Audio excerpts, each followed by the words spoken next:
Son aylarda ictimai yaşayış obyektlərində, xüsusilə şadlıq sarayları və restoranlarda istifadə olunan ət məhsullarına nəzarət daha da gücləndirilib. Qida Təhlükəsizliyi Agentliyinin məlumatına görə, bu obyektlərdə təqdim olunan ətin mənşəyi, daşınma şəraiti və saxlanması xüsusi nəzarətdə saxlanılır. Müayinələr zamanı məhsulların baytarlıq sənədləri, kəsim yerlərinin uyğunluğu və soyuq zəncir tələblərinə əməl olunması əsas meyarlar kimi qiymətləndirilir. Mütəxəssislər bildirirlər ki, nəzarətin artırılmasında məqsəd istehlakçıların təhlükəsiz qida ilə təmin olunması və qeyri-leqal kəsimlərin qarşısının alınmasıdır. Qida üzrə ekspert Ağaz Salamov açıqlamasında xüsusilə qeyd edib ki, ət məhsullarının doğranması və hazırlanması prosesi 3-4 saat ərzində tamamlanmalıdır. Daxil olunan ət məhsullarının mənşəyi məlum olmalıdır. Baytar sertifikat olmalıdır. Bundan əlavə saxlanma qaydası düzgün şərtlər altında saxlanmalıdır. Eyni zamanda bildiyiniz kimi şadlıq evlərində kebab daha ön planda durur ki, bu da kebabların şişlənməsi, doğranması, soğuzlanması əsnasında, şişlənməsi əsnasında emal prosesində soğuq qida zənciri pozulmamalıdır. Yəni mühit temperaturunda deyil, sərin temperaturda, yəni 10-12 dərəcə istilikdə emal prosesi getməlidir və şişlənmə də eyni zamanda həmçinin və bu 3-4 saat ərzində tamamlanmalıdır.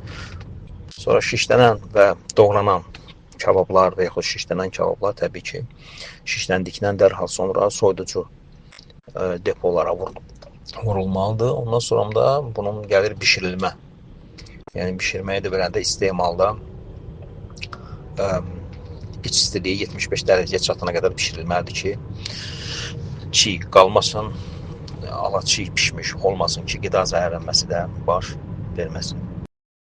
Qeyd edək ki, monitorinqlər zamanı tələblərə cavab verməyən ət məhsulları satışdan çıxarılır, qanun pozuntularına yol verən yaşayış obyektləri barədə isə inzibati tədbirlər görülür. Aktanın əməkdaşı Elşad Cəbrayılovun sözlərinə görə, hər bir qida subyekti qəbul etdiyi məhsullarla bağlı məlumatları özündə toplamalıdır.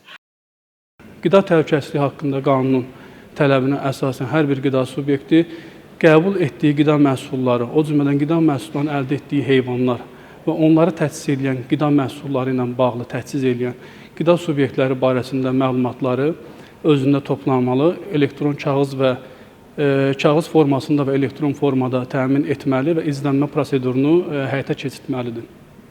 Bu sahədə nəzarəti həyata keçirən müvafiq icra hakimiyyəti orqanı, yəni Qida Təhlükəsizliyi Agentliyinin tələbi əsasında həmin sənədləri təqdim etməlidir. Bildirmək istəyirik ki, agentlik tərəfindən artıq bütün ölkə ərazisində fəaliyyət göstərən ictimai yaşam müəssisələrinə, xüsusən də şadlıq evlərinə və restoran sahiblərinə müvafiq xəbərdar edici məktublar göndərilmişdir və orada istehlakçılara təqdim olunan heyvan mənşəli məhsulların müvafiq baytarlıq sənədləri təmin edilərək satışa təqdim etmələri nəzərlərinə çatdırılmışdır. Bildiririk ki, agentlik tərəfindən artıq bu sahədə müvafiq reydlər, nəzarət tədbirləri həyata keçiriləcək. Həm aparılacaq planlı və planlanan yoxlamalar zamanı, o cümlədən aktiv sistemi üzərindən izlənmə əsasında həmin məhsulların müvafiq sənədlərinin tələb edilməsi həyata keçiriləcək.